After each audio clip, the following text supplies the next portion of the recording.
Hey guys, this is Salfi Alam and welcome to study to world. तो अभी हम लोग पढ़ने वाले हैं क्लास 9 का सेकंड चैप्टर जो कि आपका है force and laws of motion. इसमें हम लोगों ने बहुत सारी बातें पढ़ा है। मोमेंटम पढ़ रखा है, इनर्शिया पढ़ रखा है, इनर्शिया किन किन बातों पर डिपेंड करता है, ये सारी बातें हमने पढ़ा है। आज का जो हमारा टॉपिक है न्यूटन्स लॉज ऑफ मोशन, और इस न्यूटन्स लॉज ऑफ मोशन में सबसे पहले हम लोग देखेंगे क्या न्यूटन्स फर्स्ट लॉ क्या है। और ये सारा का सारा 3 लॉ है न्यूटन साहब ने बताया, फर्स्ट लॉ, सेकेंड लॉ और थर्ड लॉ। ये क्या है? तो उन्होंने न्यूटन साहब ने एक अनुमान लगाया है, पूरे सराउंडिंग में देखा, गेस किया कि कोई बॉडी रेस्ट में है, मोशन में है, या किसी पे फोर्स लग रहा है तो उसका क्या प्रतिक्रिया हो रहा है, क्या उसका रिएक्शन हो रहा है। तो ये सारी बातों को उन्होंने 3 लॉ में सारा का सारा को समाहित कर दिया, कंक्लूड कर दिया। और उनका इस मोशन से रिलेटेड जो लॉ दिए, फाइनली उसका नाम रखा गया न्यूटन्स लॉज ऑफ मोशन। तो इस चैप्टर इसमें आज हम लोग पढ़ने वाले हैं Newton's first law and Newton second law.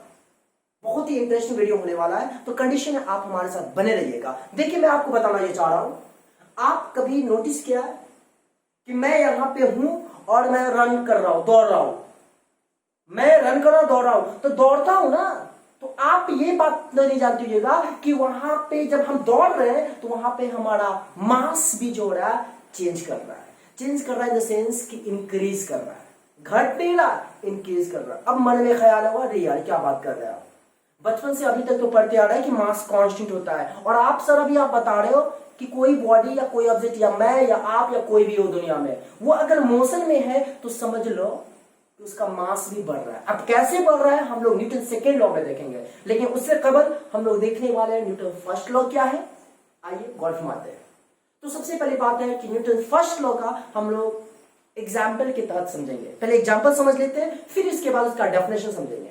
आपने कभी देखा होगा कि फुटबॉल को किक मारते हो, जब फुटबॉल को किक मारते हो तो क्या होता है, वो मोशन में रहता है, और मोशन में है ना तो वहां भी मास चेंज होगा। तो जब मोशन में रहता है तो वो उस फुटबॉल की एक टेंडेंसी होगी कि मैं मोशन में ही रहूं।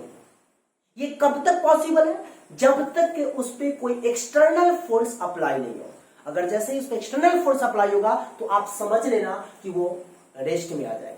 लेकिन जब तक उस पर अब मन में ख्याल आया होगा कि सर आप बताओ, किसी बच्चे ने कमेंट करके बताया था कि सर फ्रिक्शन भी तो लगता है, फ्रिक्शन क्या हो सकता है? तो मैं बताऊंगा उस वक्त न्यूटन साहब जो लॉ दिए थे उसमें फ्रिक्शन का कोई जिक्र नहीं था।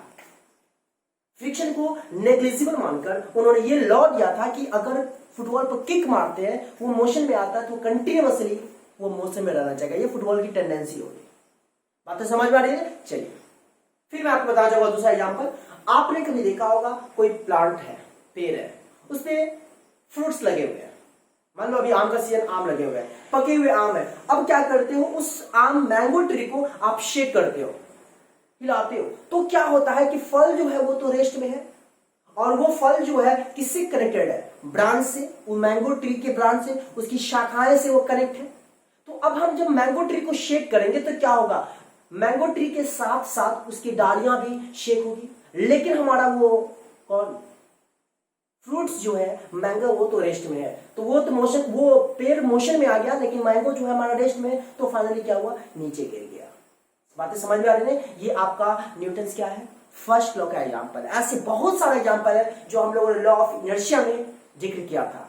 लॉ ऑफ इनर्शिया में मैं 3 बोला था, inertia of rest, inertia of motion and inertia of direction. इसलिए हम लोगों ने देखा था। अगर आपको नहीं समझ में आया तो आप पिछले वीडियो को रेफर कर सकते हैं, वहां जाइएगा, लिखिएगा लॉ इनर्शिया सल्फे आलम या इनर्शिया स्टडी ट्यूबर, आपको सारी बातें मिल जाएगी। ठीक है, तो चलिए यहां पे मैंने जो कहा, if we are seeking the mango tree, then the mango fruits which is attached to the branch of mango tree just fall towards the center of the earth, because it has tendency of mangoes to become rest and that remains in rest. उसका tendency होगा कि हम rest में रहें, but we are applying the force, we are applying the external force on mango tree, due to which that will shake up and down, but the mango fruits will not shake up and down, due to inertia that fall down the earth. बातें समझ में आई ना? ये है Newton's first law.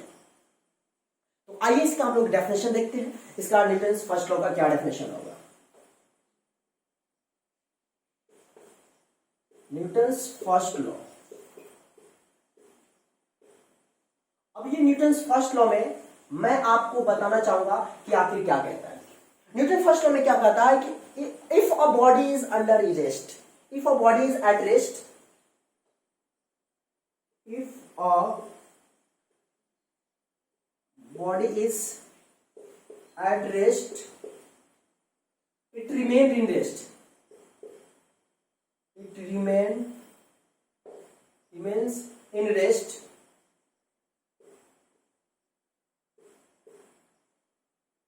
if a body is at motion, it remains in motion unless the external force is applying या is applied, unless the external force is applied, जब तक उस पर एक्सटर्नल फोर्स अप्लाई नहीं होगा तब तक वो क्या करेगा, वो रेस्ट में है तो रेस्ट में रहना चाहेगा, मोशन में है मोशन में रहना चाहेगा। लेकिन जैसे ही तुम आप उस पर फोर्स लगाओगे पता यह चलेगा कि वो मोशन में है। एक तरह से मैं आपको बताना चाहूंगा, जिस तरीके से मैंने लॉ ऑफ इनर्शिया को डिस्कस किया था, वो सारा का सारा लॉ ऑफ इनर्शिया जो है इस न्यूटन फर्स्ट लॉ को शो करता है। इसलिए हम लोग कहते हैं क्या कि law of inertia is also known as, कह सकते हैं क्या, law of inertia is also known as first law of motion। बातें समझ में आई? चलिए अब हम लोग इसका एग्जांपल देख लेते हैं कि इसका एग्जांपल क्या क्या होगा। बहुत सारे एग्जांपल है जो न्यूटन जो लॉ ऑफ इनर्शिया में पढ़े थे, 3 बातें पढ़े थे, उस तीनों एग्जांपल जो है ये आपके इसमें ऐड हो सकता है। चलिए हम लोग मैंगो ट्री वाला जो बोल रहे थे उसी को लिखते हैं। When we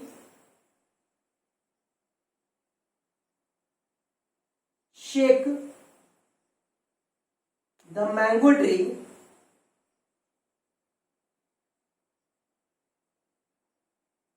then the fruits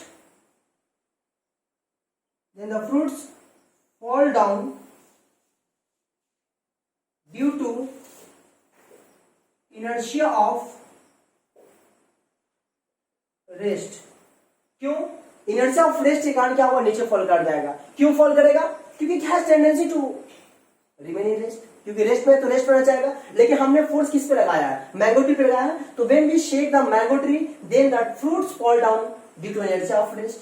और ये बहुत सारे एग्जांपल है। आप चलते हुए बस से जंप करते हो या बस चल रही हो, वहां पे जैसे ही ब्रेक अप्लाई करता है तो हम लोग आगे क्यों मूव कर जाते हैं। ये सारा का सारा क्या है, न्यूटन फर्स्ट लॉ का तो एग्जांपल ही है। बातें समझ में आई या नहीं? ये है न्यूटन्स फर्स्ट लॉ का एग्जांपल है। वैसे न्यूटन्स फर्स्ट लॉ का बहुत सारा एग्जांपल है। अब हम लोग देखने वाले हैं Newton second law of motion, जो कि मोस्ट इंपॉर्टेंट बातें हैं।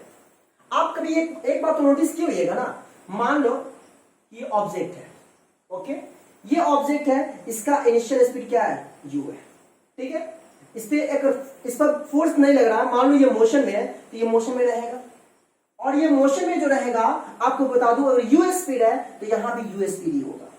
मतलब यह कि वो कांस्टेंट स्पीड से मूव करेगा, कांस्टेंट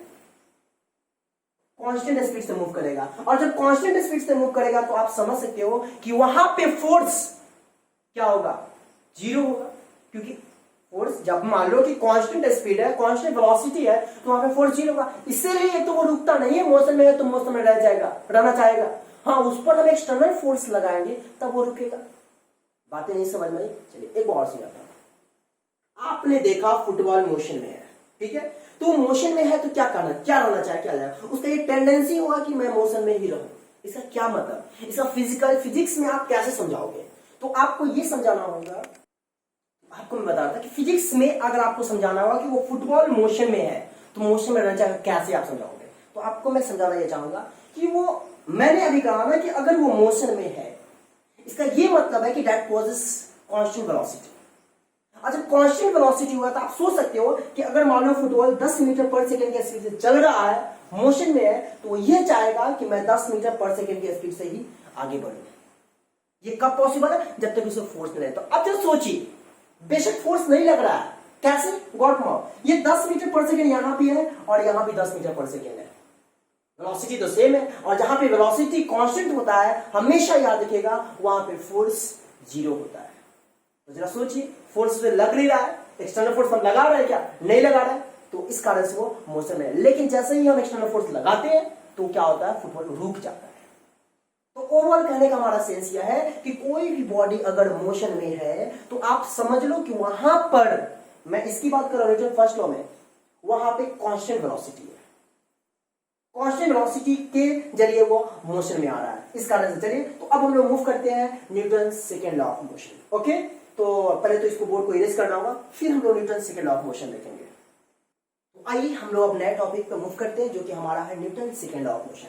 और ये Newton second law of motion क्या है, हम लोग इसी पर जिक्र करेंगे। जैसा कि वीडियो स्टार्ट होने से पहले मैंने आपको कहा था कि अगर हम मोशन में हैं तो आप समझ लो कि वहां पे हमारा मास चेंज कर रहा है। वहां पे मास चेंज कर रहा है इन द सेंस कि घट नहीं रहा है बल्कि बढ़ रहा है। कोई भी दुनिया में आप, चाहे हम हो या आप हो या कोई भी बॉडी हो, कोई भी ऑब्जेक्ट हो, वो मोशन में है तो आप समझ लो कि उसका मास इंक्रीज कर रहा है, चेंज कर रहा है। कैसे कर रहा है अभी हम लोग देखेंगे, डिस्कस करेंगे। तो फिलहाल Newton second law of motion की बात हो रही है। तो Newton second law of motion में न्यूटन साहब ये कहते हैं कि अगर कोई बॉडी पे फोर्स लग रहा है तो वो फोर्स जो लगता है वो मोमेंटम के, चेंज इन मोमेंटम के डायरेक्टली प्रोपोर्शनल होता है। हमेशा याद रखना। सपोज आपको मैं बता दूं, पहले तो न्यूटन फर्स्ट लॉ की, जब न्यूटन सेकेंड लॉ की जो बात होती है तो इसमें मेनली जो हमें जो पढ़ना है F = ma, और इसी भी बहुत सारा क्वेश्चन को प्रूव भी करना है, प्रूव करना है, सॉल्व करना है इसी फॉर्मूले पे। तो अभी हमें Newton second law of motion की बात होती है तो हमारा ध्यान, हमारा जहन सबसे पहले F = ma पर जाता है, force equal mass into acceleration पे जाता है। अब क्या होता है हम लोग इसी को डिस्कस करने वाले हैं। तो देखिए, ये एक ब्लॉक है, एक कोई ऑब्जेक्ट है जिसका मास m है, वो u स्पीड से मूव कर रहा है। ओके, इस पे फोर्स लगा, तो फोर्स लगेगा जैसे ही, तो इसमें क्या होगा? वेलोसिटी में चेंज होगा। कोई बॉडी अगर मोशन में है, जैसे ही आप उसमें फोर्स लगाते हो, पता ही चलेगा कि उसमें, इसके स्पीड में चेंज होगा। और ये चेंज होकर, मान लीजिए ये ब्लॉक यहां पर, इसका वेलोसिटी v हो गया। तो जब तक फोर्स उस पर लगा और फोर्स लगने के बाद जो वेलोसिटी चेंज हुआ, उसमें टाइम इंटरवल जो था वो t था। मतलब यह कि t टाइम तक जैसे ही फोर्स लगा तो उस बॉडी का या उस ऑब्जेक्ट का स्पीड u से v हो गया। ये m है तो यहां पर भी आपका m ही होगा। ठीक है, बातें नहीं समझ में? मैं यह कहना चाह रहा हूं कि ये ब्लॉक मास m है, इस पे इसका इनिशियल स्पीड u है, इस पे जैसे ही हमने फोर्स लगाया t टाइम तक, तो पता यह चला कि t टाइम के बाद उसका वेलोसिटी चेंज हो गया। ठीक है, अब जब वेलोसिटी चेंज होगा तो हम लोगों ने बचपन में कभी पढ़ा था कि कोई बॉडी अगर मोशन में है then that possess momentum, then that possess linear momentum. तो यहां पे Newton second law of motion में क्या कहा जाता है कि if a body is under motion, if a body is under in motion,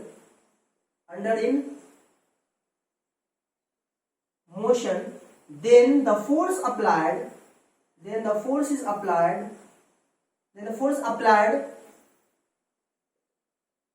on a body is directly proportional to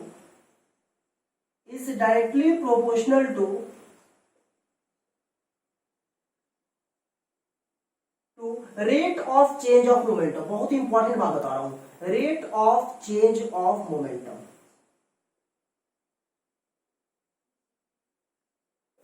ये बातें हैं, ये Newton second law of motion में न्यूटन साहब ये कहते हैं कि कोई भी body, if any body is under motion, then the force applied on a body is directly proportional to rate of change of momentum.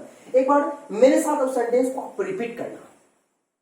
If a force is applied on any body, then that is directly proportional to rate of change of momentum. तो आप जरा गौर फरमाओ, इसका यही ना मतलब हुआ, मतलब यह हुआ कि फोर्स जो होगा यहां पे वो होगा क्या, change in momentum, change in momentum by time. मतलब यहां की फोर्स इक्वल हम लोग क्या लिखेंगे, del P by del T.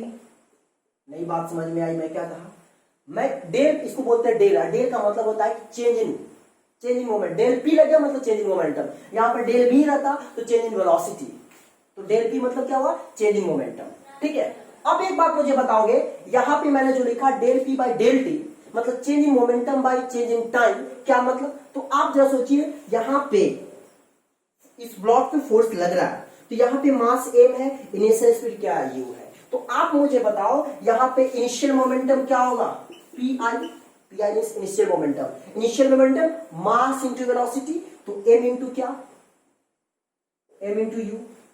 और फाइनल मोमेंटम आपका क्या होगा बताओ, final momentum mass m, velocity v, तो m इनटू v। तो अब यहां पे आप पुट जब करोगे तो फोर्स इक्वल आप हम लोग क्या लिखेंगे, फोर्स इक्वल डेल पी मतलब क्या हुआ, चेंज इन मोमेंटम, मतलब P F minus P I by del T मतलब चेंज इन टाइम मतलब टी।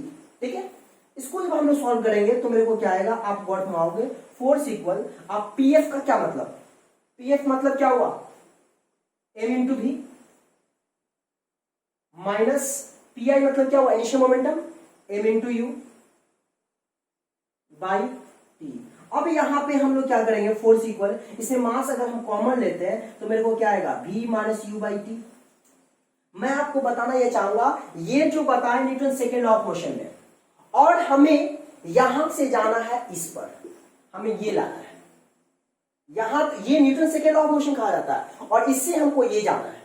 ठीक है, तो आप जरा गौर फरमाओ, एफ इक्वल मेरे को क्या आया, M into V minus U by T. यहां दिख रहा है नहीं, चलिए कोई बात नहीं, तो F equal M into V minus U by T है। तो आप मुझे बताओ वेलोसिटी बाई टाइम क्या होता है, एक्सेलरेशन। तो मैं यहां पर लिख सकता हूं F equal M into V minus U by T क्या, एक्सेलरेशन, तो एफ इक्वल एम इंटू ए।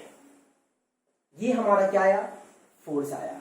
अब देखिए हमें जो प्रूफ करना था ना, तो एग्जाम में क्या कहता है, कभी कभी पूछ देगा क्या, कि deduce the expression of force by the help of Newton second law. नई बातें समझ में, ये जो आपका एक्सप्रेशन आया, ये क्वेश्चन एग्जाम में यह भी कर सकता है, deduce the expression of F equal M A by the help of Newton second law, Newton second law of motion, second law of motion. और मैं आपको कहना यह चाहूंगा, हमेशा एक बात याद रखना, यहां पे मैंने बोला F equal M into A, ये एक स्पेशल केस है। ये एफ इक्वल एम ए दरअसल आपको बता दूं, न्यूटन सेकेंड लॉ को डिटरमाइन नहीं करता। न्यूटन सेकेंड लॉ हमें क्या कहता है कि अगर कोई बॉडी मोशन में है तो उसमें जो फोर्स लगेगा that is directly proportional to rate of change of momentum. हमें ये है, ये हमारा बिल्कुल है। एफ इक्वल एम ए कोई ऐसा कोई चीज ही नहीं है। क्यों नहीं है, क्वेश्चन बनाने के लिए हम इस्तेमाल करते हैं, क्वेश्चन बनाने के इस्तेमाल करते हैं एफ इक्वल एम ए, बहुत सारा क्वेश्चन ही बनाएंगे। लेकिन मैं अभी जो कह रहा हूं कि एफ इक्वल एम ए जो है दरअसल ऐसा कुछ नहीं। क्यों नहीं है, जरा गौर मानिए, यहां पर मास एम था, इस पे हमने फोर्स लगाया, मोशन में आया, टिंग टिंग टिंग टिंग टिंग, और आकर यहां पे वेलोसिटी क्या हुआ, v बन गया। तो जरा सोचो कि यहां पर वेलोसिटी चेंज हो रहा है, मोशन में है, जब मोशन में होगा तो मुझे आप बताओ यहां पे मास m है, तो क्या यहां पे मास m होगा? आप लोग कमेंट करके बताना, क्या मास यहां पे m है तो यहां पे मास m होगा? नेवर, कभी नहीं। क्यों? क्योंकि मैंने शुरू में ही कहा था कि दुनिया में कोई भी चीज आप देखोगे अगर मोशन में लग रहा है तो समझ लेना कि वहां पर उसके मास में कुछ थोड़ा ही सही चेंज देखने को मिलेगा। इसमें चेंज होता है बेशक। तो ये जो आपका केस आया F equal M into A, ये किसके लिए आया? जब मास आपका कांस्टेंट हो। जब मास आपका कांस्टेंट होगा तो F इक्वल एम इंटू ए होगा। तो अब आप कहोगे सर ठीक है, तो आप मुझे बताओ कहां पे मास चेंज होता है मोशन में है तो? कहां पे मास चेंज हुआ जो आप मुझे बता दो। आप कह रहे हो ठीक है यहाँ पे मास कांस्टेंट है तो हमारा F equal m into expression आएगा Newton second law of motion से।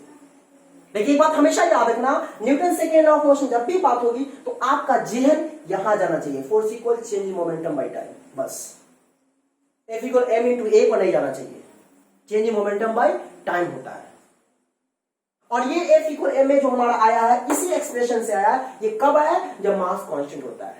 तो आपके मन में ख्याल आएगा ठीक है सर आपने जो बताया कि अगर कोई बॉडी मोशन में है तो वहां पे मास चेंज होगा, थोड़ा एग्जांपल बता दीजिए। हम एग्जांपल जानना चाह रहे हैं, आप एग्जांपल बता दो। बेशक मैं बताना चाहूंगा, आप गौर फरमाना। मान लो ये रॉकेट है,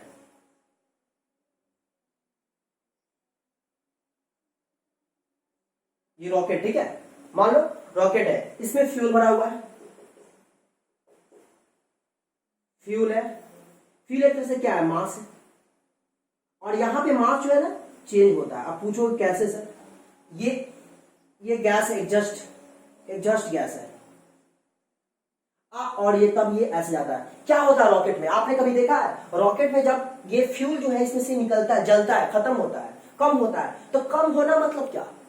अरे भाई देखो रॉकेट उड़ रहा है, उड़ने के दौरान क्या होता है? इसमें जो होता है कि इसका फ्यूल बर्न करता है, तो बर्न करेगा तो बताओ यहाँ पे मास क्या होगा? चेंज होगा कि नहीं होगा? इसके अंदर जितना भी फ्यूल भरा होगा वो जलेगा, बर्न करेगा तभी तो ये उड़ेगा। जब बर्न करेगा तो यहाँ पे फ्यूल क्या होगा? चेंज होगा। तो ये कब पता चला?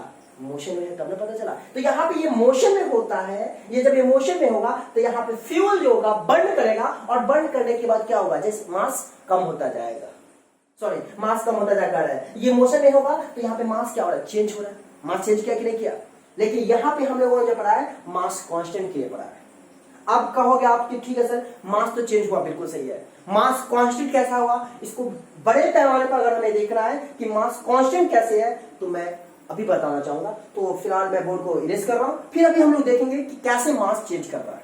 आइए देखिए, तो मैंने अभी कहा कि यहाँ पे मैं कह रहा हूं कि ये चीज आपको देखने को कब मिलेगा कि कोई बॉडी का मास का अगर कोई मोशन में है तो बॉडी का मास कैसे चेंज कर रहा है, कैसे चेंज कर रहा है। ये अगर देखना है तो ये तब देखा जाएगा जब किसी भी ऑब्जेक्ट का स्पीड लाइट के स्पीड के इक्वल हो, लाइट की स्पीड के आसपास हो, तब आपको यहां पे बड़े पैमाने पर आप देख सकते हो कि वाकई में मास भी जो होता है चेंज करता है। लेकिन आप बचपन से पढ़ते आ रहे हो कि मास जो है फिक्स है, मास कांस्टेंट होता है। तो हम लोग F इक्वल m इंटू ए जो पाए वो दरअसल मास कांस्टेंट के लिए, मास कांस्टेंट के लिए। लेकिन न्यूटन सेकेंड लॉ का मतलब होता है सिंपल सी बात, force equal change momentum by time. F equal m into A नहीं, वो तो एक स्पेशल केस है, केसेस में माना जाता है कि मास कांस्टेंट है। ये जब मास वैरी करेगा तो क्या होगा, जब कांस्टेंट होगा तो क्या होगा। तो कांस्टेंट का तो हम लोगों ने देखा, अब वेरिएबल वैरी करता है क्या देख लेते हैं। गौर माना मैंने अभी क्या कहा कि ऑब्जेक्ट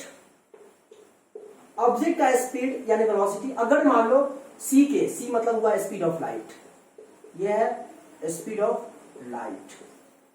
अगर मान लो कि ऑब्जेक्ट का स्पीड अगर स्पीड ऑफ लाइट के आसपास में है तो उस केस में ऑब्जेक्ट का मास क्या होगा? वो चेंज करेगा। और चेंज करना मतलब क्या? इंक्रीज करेगा, सिंपल सी बात है। चेंज करना मतलब क्या? वहां पे मास जो है इंक्रीज करेगा। कैसे? Got Maui. ये रिलेटिविटी जो है आइंस्टाइन मास एनर्जी इक्वेशन जो होता है रिलेटिविटी जिसको कहते हैं, उसके आधार पे आइंस्टाइन साहब ने इस बात को बताया। क्या बताया? गॉट माना। एक एक्सप्रेशन होता है m equal m not by root under 1 minus v square by C square. हमेशा याद रखना, यहां पे मैंने क्या लिखा? m equal m not by root under 1 minus v square by C square. आइए अब इसको हम लोग देख लेते हैं क्या क्या है। ये m का मतलब होता है एक्चुअल मास, m जो है आपका यहां पे एक्चुअल मास है, और m नॉट है ये रेस्ट मास, कोई बॉडी अगर रेस्ट में है तो उसका मास। और v आप देख रहे हो स्पीड ऑफ ऑब्जेक्ट, और c जो है क्या कहेंगे? Speed of light. समझ पा रहे हो? मैंने यहां पे क्या कहा? m एक्चुअल मास मतलब क्या? कि मोशन में है, m नॉट मतलब क्या? रेस्ट में है, v क्या? स्पीड ऑफ ऑब्जेक्ट, c क्या? Speed of light. तो आइए हम एग्जांपल के तौर पर थोड़ा सा देख लेते हैं कि अगर मान लो कि यहां पे v जो है किसी ऑब्जेक्ट का वेलोसिटी अगर मान लो लाइट के स्पीड का हाफ है, सपोज किसी भी ऑब्जेक्ट का स्पीड अगर लाइट के स्पीड से हाफ है, तो लाइट का स्पीड c है, तो उसका हाफ क्या हुआ c/2।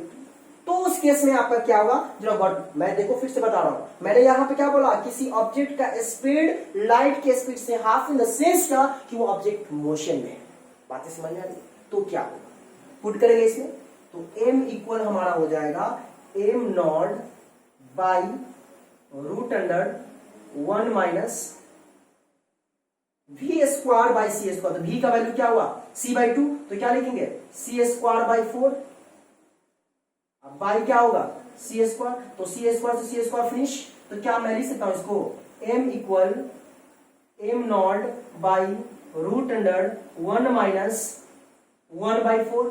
ऐसा होगा कि नहीं होगा बताना, बेशक होगा। अब इसको आगे हम जब सॉल्व करेंगे तो मेरे को पता चलेगा m equal m not by, जब इसका हम लोग एलसीएम लेंगे तो 4 माइनस 1, पता यह चला m equal m not by root under 3/4 का स्क्वायर रूट क्या होता है 2। तो जरा सोच सकते हो यहां पे मेरे को m क्या आ रहा है 2m नॉट बाई रूट 3। अब जरा अंदाजा लगाओ, यहां पर ये हमारा एक्चुअल मास है, ये क्या है एक्चुअल मास है, और m नॉट हमारा क्या है रेस्ट मास है। तो जरा सोचिए 2/√3 का मतलब यह हुआ कि m इक्वल हम यहां पर लिखेंगे क्या 2m नॉट बाई 1.732। तो जरा सोचो यहां पे एक्चुअल मास जो होगा हमारा ये तो कांस्टेंट है, तो 2/1.732 का मतलब क्या हुआ m का वैल्यू जो होगा हमेशा 2 को जब इससे डिवाइड करोगे तो 1 से ज्यादा आएगा।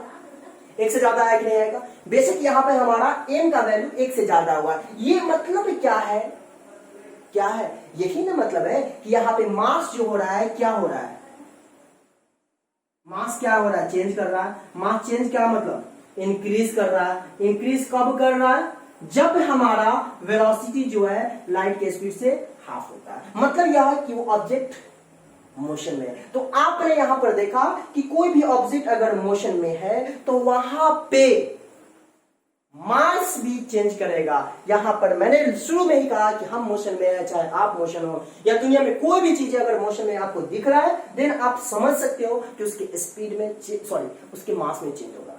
एक बात आप जरा सोचिए, मैंने यहां पर F इक्वल ma कहा, ना, ये कोई ये स्पेशल केस है, ये कोई हमको इसी से डिड्यूस किया है, ठीक है ना। अब बताओ ये F जो हम लोगों ने ये भी ना पढ़ा है del P by del T, change in momentum by time. तो एक बात मुझे बताओ, ये F इक्वल del P मतलब हुआ मोमेंटम ही हुआ, तो m इंटू भी मान लो थोड़ी देर के लिए। तो अब जरा सोचिए कि ये फोर्स जो है किस पर डिपेंड किया, मास पर भी डिपेंड किया, वेलोसिटी पर भी डिपेंड किया। अब जरा सोचना है कि वेलोसिटी चेंज करेगा फोर्स भी चेंज होगा, मास चेंज करेगा फोर्स भी चेंज करेगा। नई बात है समझे, सोचिए यहां पे बहुत बारीकी समझना है। F equal m into V by T जो है, तो F का मतलब क्या हुआ, मास पे भी डिपेंड करेगा वेलोसिटी पे डिपेंड करेगा। मतलब फोर्स जो है डायरेक्टली प्रोपोर्शनल टू मास भी है, force directly proportional to velocity भी है कि नहीं है ना। तो अब जरा सोचो कि मास चेंज करेगा तो फोर्स भी चेंज करेगा। मतलब किसी ऑब्जेक्ट पे फोर्स लग रहा है इसका मतलब मास चेंज कर रहा है। लेकिन आपने क्या पढ़ा, मास कांस्टेंट। तो वही केसेस में बता रहा हूं यहां पर, ये सारी बातें जो मैंने बताया मास चेंज करने का। जो मास चेंज कर रहा है मतलब यह कि उस पर फोर्स लग रहा है। वेलोसिटी चेंज करेगा, शुरू में स्पीड u था, after some time t there velocity becomes v, ऐसा होता है ना। तो उस केस में हम लोगों ने पढ़ा F equal mv by T. बातें क्लियर है। अब हम लोग देखेंगे क्या, यानी कि ओवरऑल आपने यह समझा, बचपन से आप सुने और सुनते आए होंगे कि मास कांस्टेंट होता है, लेकिन हम लोगों ने यहां पे देखा कि मास कैसे वेरी करता है, जो मैंने एग्जांपल बताया। फिर दूसरा एग्जांपल मैंने क्या बताया, रॉकेट वाला बताया कि रॉकेट में क्या होता है, फ्यूल बर्न करता है, तो बर्न करेगा तो मास क्या होगा, चेंज करेगा। चेंज करेगा तो क्या होगा, मोशन में होगा। तो मोशन में है तो चेंज कर रहा, चलिए ठीक है। अब हम लोग देखेंगे क्या, application of F equal m into A, मतलब force equal mass into acceleration जो होता है, इस पे कुछ न्यूमेरिकल्स है, कुछ क्वेश्चंस है जो उसको अभी हम डिस्कस करेंगे। कैसे, आइए देखते हैं। तो उससे पहले बोर्ड को रब करना होगा। तो अभी हम लोग देखेंगे क्या कि F इक्वल m इंटू ए पर कुछ क्वेश्चंस हमें कैसे देखना है, क्योंकि आपने देखा F इक्वल m इंटू ए है, आपने अभी देखा F इक्वल m इंटू ए, ठीक है। जिसमें आपने बचपन में पढ़ा था फोर्स, एक फोर्स हुआ, A mass and A is the acceleration. आपने ये भी जाना था कि फोर्स का एसआई यूनिट न्यूटन होता है और सीजीएस यूनिट क्या होता है, डायन होता है। डायन नहीं डाइन होता है, डायन मतलब वो डायन हो गया, वो डायन की बात नहीं कर रहा हूँ, ब्लैक मैजिक नहीं, यहाँ पर डायन की बात कर रहा हूँ। और फोर्स क्या हमारा वेक्टर क्वांटिटी है। डायमेंशनल फॉर्मूला क्या होता है, mLT इनवर्स 2। बातें क्लियर है। चलिए अब मान लो इसका हम लोग कुछ इस पे क्वेश्चन देख रहे हैं, ठीक है ना, F = ma के कॉन्सेप्ट पे। आप जरा वर्ड माओ, ये एक सरफेस है, इस पे एक ब्लॉक रखा हुआ है, ओके, जिसका मास m है, इसमें फोर्स लग रहा है कुछ इस डायरेक्शन में। तो आपको बताना है क्या कि फोर्स लगेगा, तो आप मुझे बताओ इसमें एक्सेलरेशन होगा कि नहीं होगा। और एक्सेलरेशन किधर होता है, जिस डायरेक्शन में आप फोर्स किसी ऑब्जेक्ट में लगाओगे सेम उसी डायरेक्शन में एक्सेलरेट होगा, एक्सेलरेशन होगा। तो आपको पता लगाना क्या कि ये ब्लॉक जब इस पे रखा हुआ है तो इस पे फोर्स सॉरी एक्सेलरेशन क्या होगा। अगर फोर्स लग रहा है तो बेशक फोर्स लगेगा तो एक्सेलरेशन होगा, गॉट माओगे।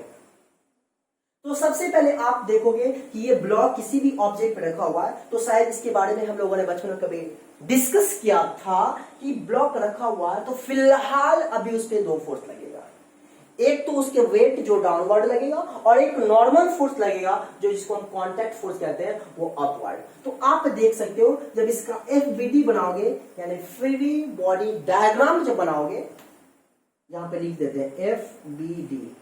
FBD का मतलब हुआ फ्रीली बॉडी डायग्राम, लिख ही देता हूं, फ्रीली बॉडी डायग्राम। अब जब हम फ्रीली बॉडी डायग्राम की बात करेंगे तो आप देख सकते हो कि ये हमारा ब्लॉक है,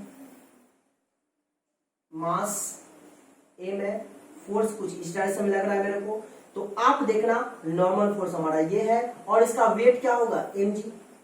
तो आप मुझे बताओ फोर्स राइटवर्ड लग रहा है तो एक्सेलरेशन भी किधर होगा, राइटवर्ड होगा। तो आप जो सोचिए कि मेरा एक्सेलरेशन इधर हो रहा है, लेकिन इन वर्टिकल डायरेक्शन में आप यहां पर देख सकते हो, इन वर्टिकल डायरेक्शन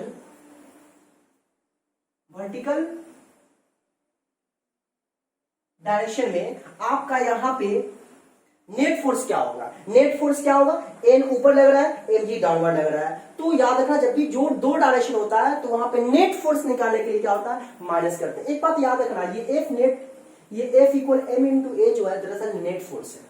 किसी भी ऑब्जेक्ट पे इधर से उधर से बहुत तरह से फोर्स लग सकता है, तो टोटल फोर्स देखा जाता है। तो यहाँ पे बताओ वर्टिकल डायरेक्शन में हमारा क्या होगा, n - mg, ये क्या हुआ फोर्स, और फोर्स इक्वल क्या होता है, मास इनटू एक्सेलरेशन। तो मुझे बताओ क्या वर्टिकल डायरेक्शन में ये बॉडी मोशन में है, नहीं है। जब मोशन में नहीं है तो क्या एक्सेलरेशन होगा, बिल्कुल नहीं होगा। तो एक्सेलरेशन यहाँ पे क्या होगा, 0 होगा। तो हम लिख सकते हैं क्या, n - mg = 0, देयरफॉर n = क्या आया, mg आया। शायद हम लोग इसके बारे में डिस्कस किए थे कभी। तो ये तो आपका वर्टिकल डायरेक्शन हुआ। अगर मैं हॉरिजॉन्टल डायरेक्शन की अगर मैं बात करूं, इन हॉरिजॉन्टल, तो आप देखोगे हॉरिजॉन्टल में हमारा फोर्स इधर लग रहा है, तो फोर्स लग रहा है इसका मतलब एक्सेलरेशन हो रहा है। तो आप बताओ यहाँ पे F = क्या होगा, m × a। इसमें हॉरिजॉन्टल में F = m × a, तो यहाँ पे मेरे को एक्सेलरेशन फाइंड करना है, तो एक्सेलरेशन इक्वल क्या लिखेंगे, F/m। हमेशा याद रखिएगा एक्सेलरेशन इक्वल होता है F/m। मतलब क्या है कि एक्सेलरेशन जो होता है डायरेक्टली प्रोपोर्शनल टू फोर्स। और ये चीज जो हम पढ़ रहे हैं, कब पढ़ रहे हैं, ये मास फिक्स के लिए, मास कांस्टेंट के लिए। मास यहाँ वैल्यू के लिए नहीं पढ़ रहे, मास कांस्टेंट मानकर कोई चीज को सॉल्व किया जाता है। तो यहाँ पे हम लोग अब कोई भी क्वेश्चन सॉल्व करोगे तो मास कांस्टेंट लेकर, ये ना कि अभी मास 10 kg है, कोलाइड किया तो 2 kg हो जाए, ऐसा नहीं, मास कांस्टेंट लेना है।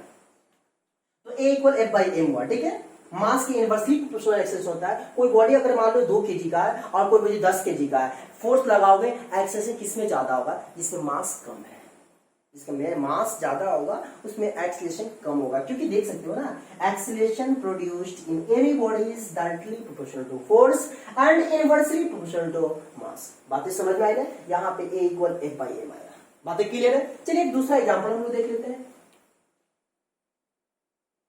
ये एक ब्लॉक है, सॉरी सरफेस है, इस पे एक हमने ब्लॉक रखा m, इसमें फोर्स लग रहा है मान लो F1 और इसमें फोर्स लग रहा है मान लो F2, इधर फोर्स लग रहा है F2।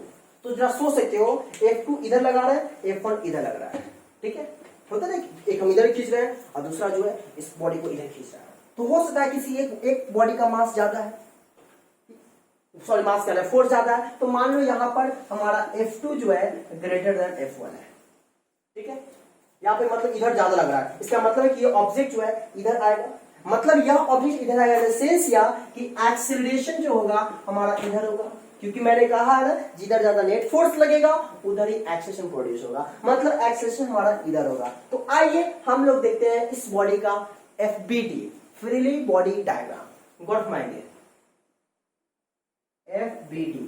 अब जरा देख सकते हो ये ब्लॉक है, इसमें फोर्स हमारा F2 इधर लगा, ये F1 इधर लगा, ये आपका नॉर्मल हुआ, समझ रहे हो, और ये आपका mg हुआ, क्योंकि ब्लॉक M है। बातें समझ में आई?